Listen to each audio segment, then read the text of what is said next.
Good afternoon, everybody. So Hélène from the Swiss Tropical and Public Health Institute, and today I will try to demonstrate a bit with ODK how we can try to do things.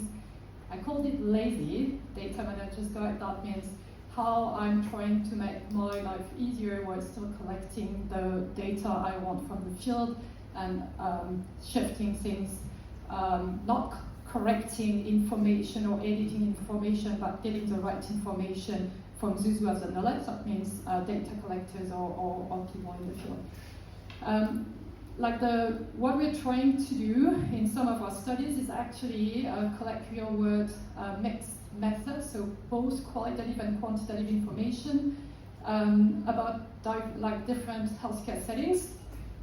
Here we're working in sub-Saharan Africa, but for instance, that might be rural facilities, very primary care, so very limited resources, secondary care, so more like urban type of areas where you might have labs, a bit of radiology equipment, and very more high-end hospitals, even if they might be in deprived settings. Like this example is Kayalicha in South Africa. I think it's in one of the slum. It's a quite high-end hospitals, but still in a slum area.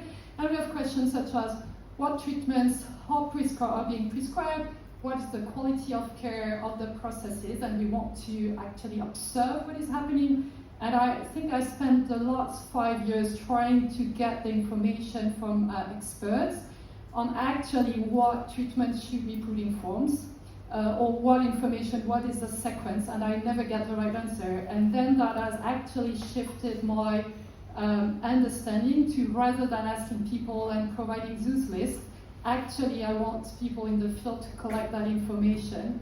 So just here to display a bit on the structure of, we're having forms, but actually those forms, they rely on entities, and entities that might be, so there are two types of entities, or two ways of using entities we're using. Some that are more like what I call static entities. That means information that I'm sharing across forms, but I rather have the data manager updating this information. That's more for standardization, we're using that. And those that we call dynamic, that means only the people in the field will be able to update and provide information on.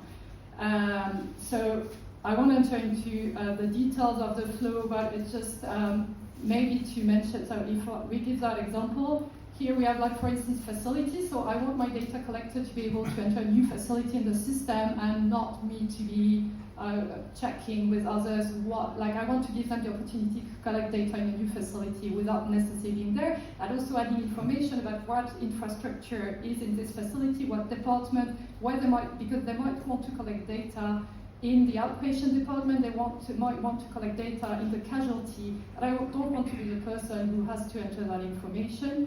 Then I don't know, is the video? Is it playing? No.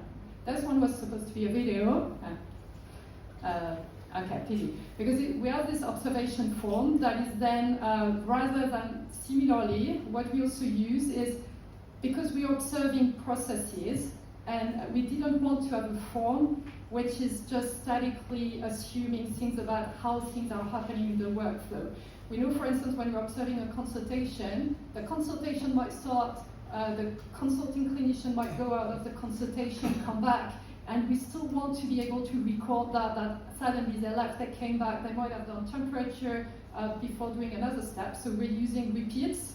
So what we're doing in that form, so it's relying heavily on other entities, like what staff, what place, and then it's trying to be as dynamic as possible, as flexible as possible, so that people can say, I start my observation at this point in time on the process, I'm observing 4 steps, then I stop. Or they can observe the full consultation, they can observe everything from arriving at the facility leaving. So we're really trying to give people in the field a tool that they can use for any types of situation. We also included some, I cannot show the video, but we also included ethnographic, more qual things, taking pictures using audio. And then maybe the last thing, before I'm at the end of the 5 minutes, is that because people, and in general, we might have ODK Central is very generic, We all have maybe different workflows, and we want to retrieve information that are fitting our own business case. So we use it like what I'm using here is usually a Quarto. If you don't know it, it's amazing. It's like, I think it's equivalent of ODK for data collection, but for analysis, Quarto just allows you to generate reproducible reports. You can link it with our Python, and you can just make either dashboards, customized reports. And where it's interesting is that then I can start my analysis at that point, like by linking ODK data. I can design a very simple dashboard, retrieve the data, put them together, but then I can start building my analysis, and I'm still using the same tool and the same environments with only very limited elements. Yes, I'm done, sorry. Thank you.